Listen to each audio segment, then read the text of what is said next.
بسم اللہ الرحمن الرحیم۔ گمنام ہیرو کے معزز ناظرین، السلام علیکم۔ آئیے چلتے ہیں کہانی کی طرف۔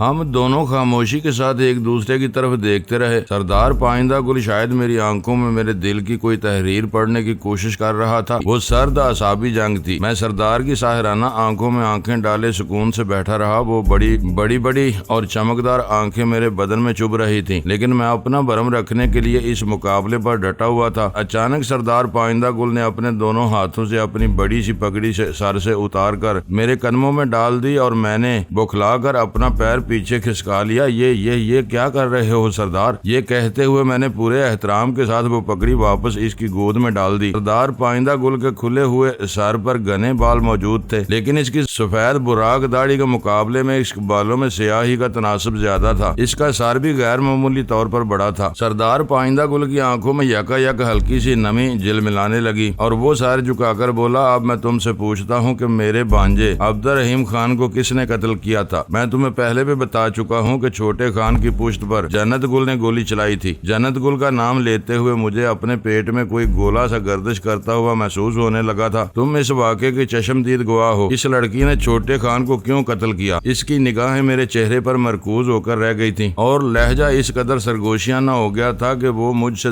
بہت دور کی آواز محسوس ہو رہی تھی۔ ان دونوں میں کسی بات پر تلخ کلامی ہو رہی تھی۔ وہ اپنی مادری زبان میں ایک دوسرے پر برس رہے تھے۔ میں تمہاری زبان سے ناواقفیت کی بنا پر اس لڑائی کا باب نہیں جان سکا۔ میں نے اس خونریز واقعے کی تفصیلات یاد کرتے ہوئے بہت احتیاط کے ساتھ جواب دیا۔ چھوٹے خان کی لاش کے قریب اس کا کھلا ہوا چاقو بھی پڑا ہوا تھا۔ سردار پائندہ گل اس سانحے کی جزیات جمع کرنے کے بعد میرے پاس آیا تھا۔ میں نے جواب دیتے ہوئے مزید احتیاط کرنے کا فیصلہ کر لیا۔ ہاں، چھوٹے خان نے کسی بات پر مشتعل ہو کر چاقو بھی نکالا تھا، میں نے اعتراف کیا۔ یہ بہت عجیب بات ہے ڈینی خان۔ سردار پائندہ گل تیوریاں چڑھا کر میری طرف جھکایا۔ ہمارے مرد عورتوں پر ہتھیار کبھی نہیں اٹھاتے، اپنے ہاتھوں سے ان کے چہرے بگاڑ کر سزا دے لیتے ہیں، اور عبدالرحیم خان تو میرا بھانجا تھا، وہ ہماری روایت سے کیسے منحرف ہو سکتا تھا؟ میں اس کا کیا جواب دے سکتا ہوں؟ میں نے بے چارگی کے ساتھ کہا۔ میں جانتا ہوں اس چاقو نے پوری کہانی کھول کر رکھ دی ہے۔ ہمارے مرد اپنی عورتوں پر اسی وقت ہتھیار اٹھاتے ہیں جب وہ حرام کاری کی مرتکب ہو کر سڑے ہوئے ببول کی راکھ کے مانند ہو چکی ہوں۔ وہ تفہیمی انداز میں اپنا سر ہلاتے ہوئے غضبناک سرگوشیوں میں کہہ رہا تھا کہ کیا جنت گل نے حرام کاری کی تھی؟ تم مجھ سے عجیب سوالات کر رہے ہو۔ برہمی ظاہر کرنے کا ارادہ کرنے کے باوجود میں صرف ہلکا سا احتجاج ہی کر سکا۔ تم یہ کیوں بول رہے ہو کہ میں وہاں ایک قیدی اور یرغمالی تھا؟ میں ان دونوں کے بارے میں کیا کہہ سکتا ہوں؟ تمہاری آنکھیں بتا رہی ہیں کہ تم جھوٹ بول رہے ہو۔ وہ خون اشام آنکھیں نکال کر کسی درندے کی طرح گرایا۔ وہاں صرف تم تھے جو آگ میں تپتی ہوئی اس کوتیا کی ہوس کو سرد کر سکتے تھے۔ میں نے چھوٹے خان کو اس سے شادی کرنے سے روک دیا تھا۔ وہ مجھے ذلیل کرنا چاہتی تھی۔ اس سے بڑی ذلت اور کیا ہو سکتی تھی کہ ایک یرغمالی کے بستر پر عورت پہنچ جائے؟ وہ تم کو خوش کر کے مجھ سے انتقام لینا چاہتی تھی۔ کہو کیا یہ جھوٹ ہے؟ میرے ذہن کو ایک شدید جھٹکا لگا۔ جنت گل کا منصوبہ یہی تو تھا کہ وہ میری اور اپنی خلوت کی کہانی عام کر کے سردار پائندہ گل منہ دکھانے کے قابل نہیں چھوڑے گی۔ شاید اس نے داستان گو کی طرح ابتدا کر دی تھی، اور نہیں بھی کی تھی تو اس کا آغاز کسی بھی وقت متوقع تھا۔ میں سردار پائندہ گل سے جھوٹ بول کر زیادہ دیر تک اس کا دفاع نہیں کر سکتا تھا۔ اس نے بڑے ماہرانہ انداز میں کڑیاں ملا کر اصل تصویر ترتیب دی تھی۔ میں نے نہایت تیزی کے ساتھ سوچتے ہوئے اس کہانی کا سہارا لینے کا فیصلہ کر لیا جو میں ویرا کو پہلے ہی سنا چکا تھا۔ تم جانتے ہو کہ میں یرغمالی اور بے بس تھا۔ میں نے تھوک نکلتے ہوئے مدافعانہ لہجے میں بات شروع کی۔ چھوٹے خان کی غیر موجودگی میں وہ میرے کمرے کا قفل کھول کر اندر آئی تھی۔ میں چھوٹے خان کے خوف کی وجہ سے اس کی مہربانیوں سے دہشت زدہ ہو گیا۔ اپنے سارے جتن کر لینے کے باوجود وہ مجھے اکسانے میں کامیاب نہ ہو سکی تو اس نے ریوالور نکال لیا اور مجھے دھمکی دی کہ میں نے اس کی مرضی پر عمل نہ کیا تو وہ مجھے گولی مار دے گی اور چھوٹے خان کو بتائے گی کہ یرغمالی نے اس کے ساتھ دست درازی کی تھی۔ جس پر اسے گولی چلانی پڑ گئی وہ میرا شوق نہیں، جان کا خوف تھا جس نے مجھے گناہگار بننے پر مجبور کر دیا۔ میں بالکل بے قصور تھا۔ سردار پائندہ گل کی آنکھیں غصے کی شدت سے دہکنے لگی۔ میرے خاموش ہونے پر وہ کانپتی ہوئی غسیلی آواز میں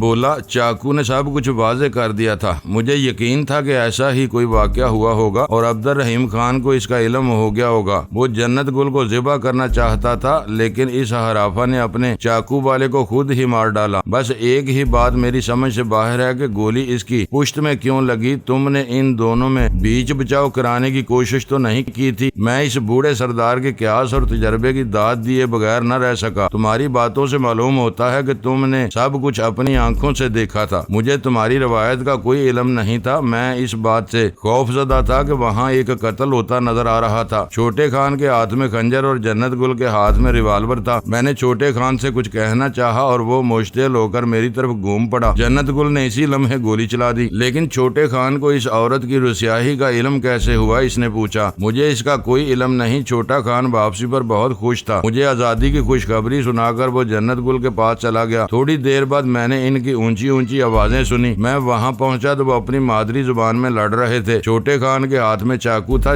بعد میں جنت گل نے ابھی اپنے بیگ سے ریوالور نکال لیا۔ میں چھوٹے خان کے گرتے ہی وہاں سے بھاگ نکلا تھا۔ بعد میں وہ بھی وہاں سے فرار ہو گئی۔ سردار پائندہ گل ایک گہرا سانس لے کر بولا، وہ بہت چھچوری اور کم ظرف عورت ہے۔ عبد الرحیم خان کی مردانہ انا کو زخمی کرنے کے لیے اس نے خود ہی اسے بتایا ہوگا کہ اپنے ماموں سے ڈرنے والے محبوب کو ٹھکرا کر اس نے ایک یرغمالی کی سیج سجا ڈالی ہے۔ میں منہ سے کچھ نہ بولا، لیکن مجھے دل ہی دل میں مان لینا پڑا کہ سردار پائندہ گل کا ہر اندازہ 100% درست تھا۔ وہ اپنی کہانی مکمل کرنے کے بعد مجھ سے ملنے آیا تھا۔ اگر میں تھوڑے بہت مگر کلیدی رد و بدل کے ساتھ حقائق بیان نہ کرتا تو وہ میرے خون کا پیاسا بھی بن سکتا تھا۔ سردار پائندہ گل اپنی پگڑی سر پر جماتا ہوا ایک جھٹکے سے اٹھ کھڑا ہوا۔ اس کمرے کی باتیں صرف تم تک محدود رہیں گی۔ اب تو کچھ مہمانداری کر لینے دو۔ میں اس علم زدہ بوڑھے کے لیے اپنے دل میں ہمدردی محسوس کرنے لگا تھا۔ ابھی یہ دور کی بات ہے، اس نے خشک لہجے میں کہا اور چپل پہننے لگا۔ تم نے میری پوری کہانی سن لی، لیکن یہ نہیں بتایا کہ تمہاری کیا رائے ہے۔ میں نے کہا، تم نے میرے اندازوں کی تائید کی ہے۔ تمہارے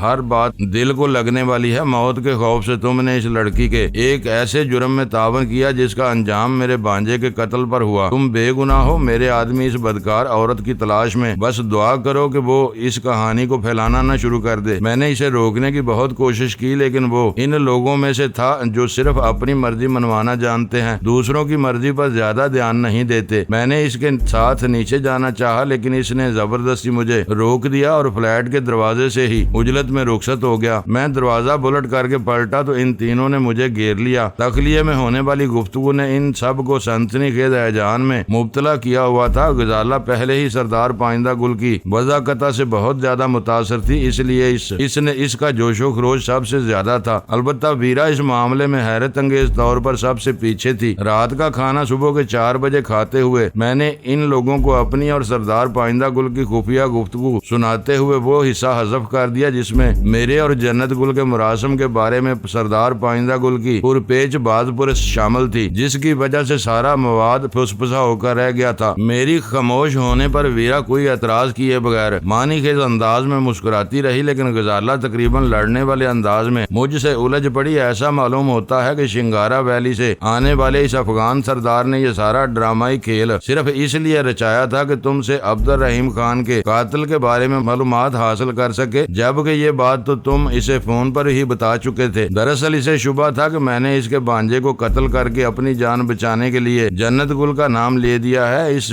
شبے کو تقویت اس بات سے بھی ملی کہ قتل کے واقعے کے بعد سے جنت گل رپوش ہے۔ اسے شبہ تھا کہ میں نے جنت گل کو بھی ٹھکانے لگا کر اس کی لاش کہیں چھپا دی ہے۔ میں نے کہا، یہ تو بے سروپا مفروضہ تھا۔ خوفناک قبائلی انتقام سے بچنے کے لیے کسی بھی قاتل کا رپوش ہونا ایک عام سی بات ہے۔ کون ایسا سورما ہے جو قتل کرنے کے بعد منظر عام پر آ کر اپنے حریفوں کا کھلا نشانہ بننے کا خطرہ مول لے گا؟ تم یقیناً ہم سے کوئی اہم بات چھپا رہے ہو، غزالہ نے اعتراض کرتے ہوئے کہا۔ میں نے اصل بات بتا دی، تم نہ مانو تو میں کیا کر سکتا ہوں؟ میں نے بے بسی سے کہا۔ جنت گل کی رپوشی کے بارے میں تم نے اسے ایسا کون سا نقطہ سمجھا دیا کہ وہ یہاں سے مطمئن ہو کر واپس چلا گیا؟ غزالہ نے اشتباہ آمیز نظروں سے میری طرف دیکھتے ہوئے سوال کیا۔ حقائق سے آگاہ ہونے کے بعد خود اسی نے یہ خیال ظاہر کیا ہے کہ جنت گل اپنے کسی آشنا کے ساتھ کہیں گلچرے اڑا رہی ہوگی۔ اب وہ پورے زور و شور سے اس کی تلاش شروع کرائے گا۔ ایسا تو نہیں کہ وہ